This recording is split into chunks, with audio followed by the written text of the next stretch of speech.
Welcome to the Tech Meme Ride Home for Friday, February 28th, 2020. I'm Brian McCullough. Today, are S10 sales in Korea the first indication of the COVID-19 effect? Is the FCC going to fine the wireless carriers enough for selling location data?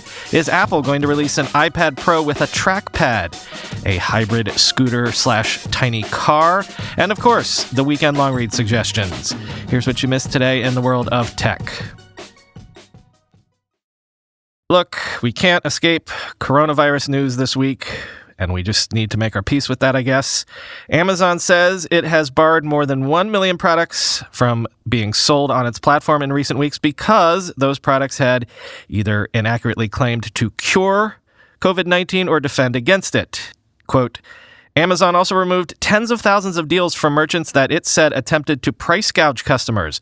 The world's largest online retailer had faced scrutiny over the health-related offers on its platform, and earlier this week, Italy launched a probe into surging prices around the internet for sanitizing gels and hygiene masks while it battled the biggest outbreak in Europe. One offer comparison site showed recent examples of higher-than-usual prices for masks on Amazon, made by U.S. industrial conglomerate 3M. A merchant Thursday offered a 10-pack of N95 masks for $128, a Reuters reporter saw when clicking through the buying options on Amazon. That was up from a recent seller average price of $41.24, according to the tracking website camelcamelcamel.com.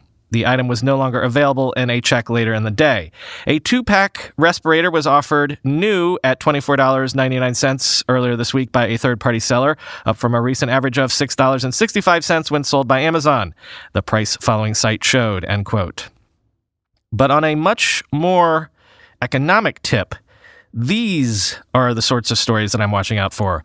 The Korean Herald is reporting that Samsung sold an estimate of 70,000 Galaxy S20 phones in Korea on that phone's launch day.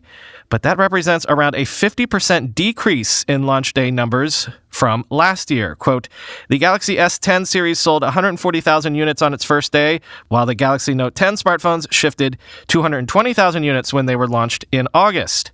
Quote, sales were affected by sharp declines in discounts for new phones and the number of visitors to offline stores due to coronavirus infection fears, an official from a local telecom company said. Lower than expected subsidies also led to downbeat sales, they said, end quote. Again, it's the potential of stories like this to start popping up on the regs that I think has the stock market dropping 1,000 points a day. The FCC is proposing levying fines of at least $200 million in total against AT&T, T-Mobile, Sprint, and Verizon for improperly disclosing the real-time location data of users. Quote, FCC Chairman Ajit Pai confirmed in January that one or more wireless carriers apparently violated federal law. The FCC and the carriers did not immediately comment. The FCC said in May of 2018 it was investigating reports that a website flaw could have allowed the location of mobile phone customers to be tracked. That probe expanded into other uses of consumers' location data by third-party firms. Carriers have allowed the use of location data for programs like roadside assistance, logistics, medical emergency alert services, human trafficking alerts, and fraud prevention, end quote. Quoting Lindsay Barrett on Twitter, I'm just a simple country privacy lawyer, but it sure seems like if you fine giant conglomerates paltry amounts for flagrantly breaking the law and putting people's lives at risk, they have a pretty good reason to think that breaking the law will work out okay for them next time, end quote. Whole grab bag of Apple rumors now. Sources are telling the information that Apple is planning to release an iPad keyboard with a built-in trackpad. This will likely be part of the next version of the iPad Pro coming later this year. Quote, a second person familiar with the matter said Apple has been experimenting with trackpads for the iPad for a number of years. Some prototypes had capacitive keys, which mimic the response of mechanical keys, but with sensors, though it isn't clear whether this feature is in the planned product.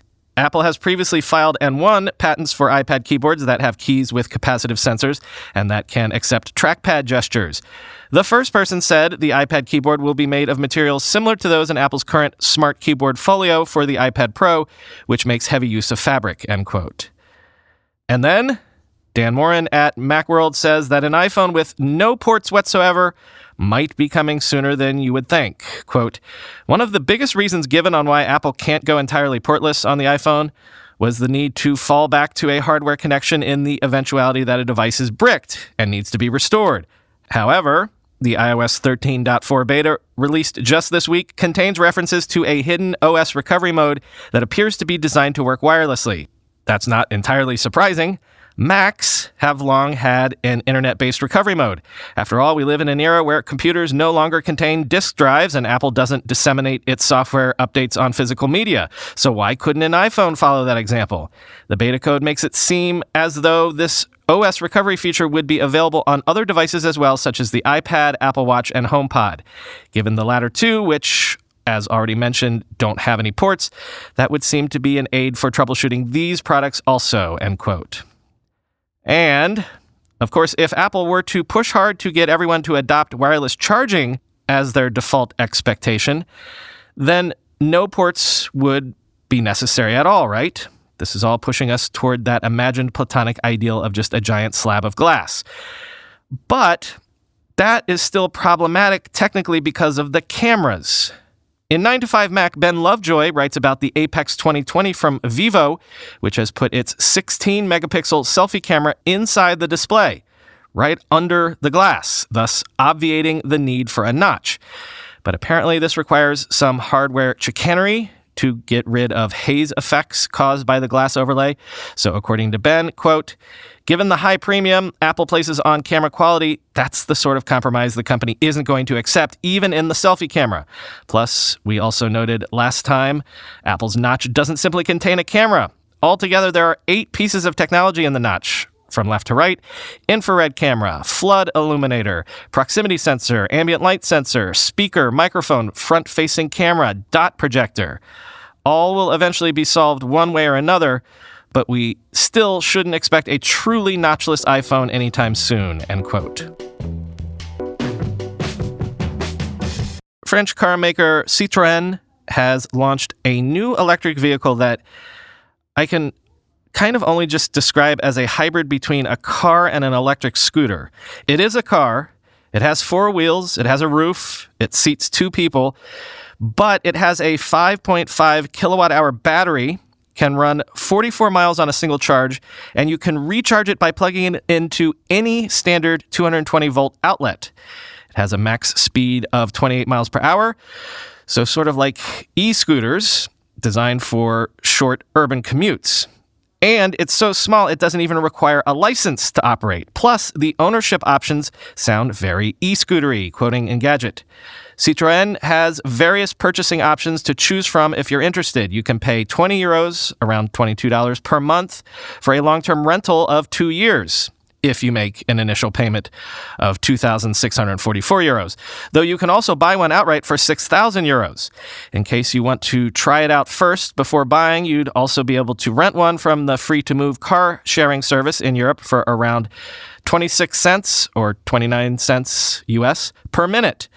Citroën will start accepting orders for the Ami on March 30th in France, followed by Spain, Italy, Belgium, Portugal, and Germany a few months later.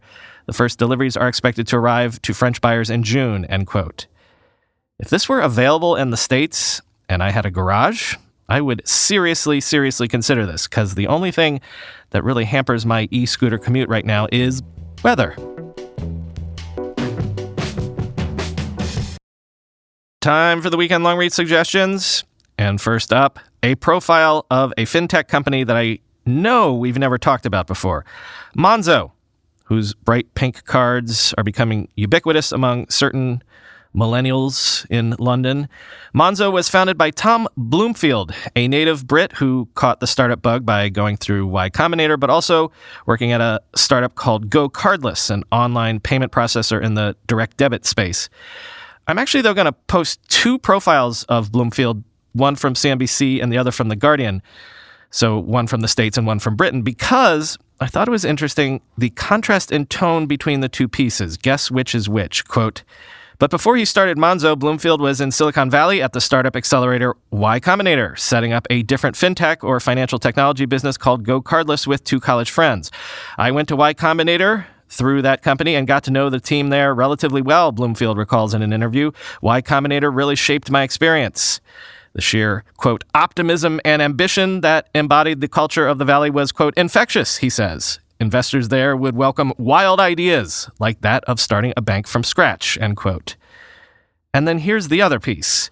Quote, he's just back from his latest trip to Silicon Valley and he wasn't impressed. It's lost its magic, he says. One problem is this myopic bubble culture.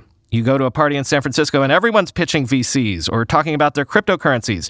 It's problematic if you're trying to build a product that works for everyone. And the amount of money that you need to survive in San Francisco is insanity. People are paying $3,000 to $4,000 a month for a single bedroom apartment now. I was staying at a friend's place and there were homeless people in deep, deep poverty camped outside the apartment. It feels like dystopia, end quote. I don't know. It's interesting to learn more about Monzo if you never have, but also I thought it was an interesting case study in how media sometimes frames startup stories differently. Next, I know I've suggested pieces on this before, but the MIT Technology Review has a 3,500-word deep dive on the race to build a quantum computer, specifically the intense rivalry between teams at IBM and Google. Remember when Google announced quantum supremacy a couple months ago and IBM objected? Yeah, this piece explains what that's all about. Quote, unlike most of the quantum computing world, IBM doesn't think quantum supremacy is the technology's Wright brothers moment. In fact, it doesn't even believe there will be such a moment. IBM is instead chasing a very different measure of success, something it calls quantum advantage. This isn't a mere difference of words or even of science, but of philosophical stance with roots in IBM's history, culture, and ambitions, and perhaps the fact that for 8 years its revenue and profit have been in almost unremitting decline while Google and its parent company Alphabet have only seen their numbers grow. This context and these differing goals could influence which, if either, comes out ahead in the quantum computing race, end quote. Next, I don't know if you have to be in this world to care about this, but Protocol looks at that whole tempest in a teapot that's been going on about those parody Twitter accounts like VCs congratulating themselves and the actual VCs who block these accounts. Quote, the creator of VC Brags is mostly amused by VCs taking offense or blocking the account. Quote, these people are wildly successful and influential, yet they block a stupid parody account, they said. Quote, majority of VCs and angels are good sports and lean into the silliness, but some are surprisingly thin-skinned despite all the big talk and thought leadership on social media, end quote. As the account has grown, plenty of venture capitalists have actually embraced the silliness and are tagging at VC Brags or even at VC Complaints in their own tweets. Quote, if I saw something mean-spirited in it, it would be different, but all these accounts are doing is retweeting VC, said Kraft Ventures founder David Sachs in an email. Apparently, our industry has a tendency towards self-congratulation or self-flagellation. My feeling is let's just embrace the absurdity of it, end quote. Next, I think I knew this, but today I for sure learned that North Korean hackers are successfully robbing banks around the world, because Wired told me this morning exactly how they're doing it. Quote, these North Korean hackers have carried out a systematic effort to target financial institutions all over the world. Their methods are bold, though not always successful. In their most profitable operations, they have manipulated how major financial institutions connect to the international banking system. By duping components of this system into thinking their hackers are legitimate users, they have enabled the transfer of tens of millions of dollars into accounts they control. They have tampered with log files and bank transaction records, prompting a flurry of security alerts and upgrades in international financial institutions. Most publicly and perhaps by accident, the hackers have disrupted hundreds of thousands of computers around the world in a ham-fisted effort to hold valuable data for ransom. Through their successes and failures, they learn to modify and combine their tricks, evolving their operations to be more effective. Even with a mixed track record, these attempts at manipulating the global financial system have literally paid off. The bounties from North Korean hacking campaigns are huge. The United Nations estimated the total haul at $2 billion. A large sum for a country with a gross domestic product of only about $28 billion, end quote. Next, Y Combinator published their new guide to raising a Series A round. This follows on from their previous guides, like their guide to seed fundraising, their pitch deck guide, and their deck and term sheet templates. Quoting Y Combinator itself, This guide collects nearly everything we've learned about Series A's. It's designed to help founders tactically and strategically plan for fundraises. We explain every step leading up to a successful raise, as well as the steps taken throughout the process. We also explain the logic behind every step.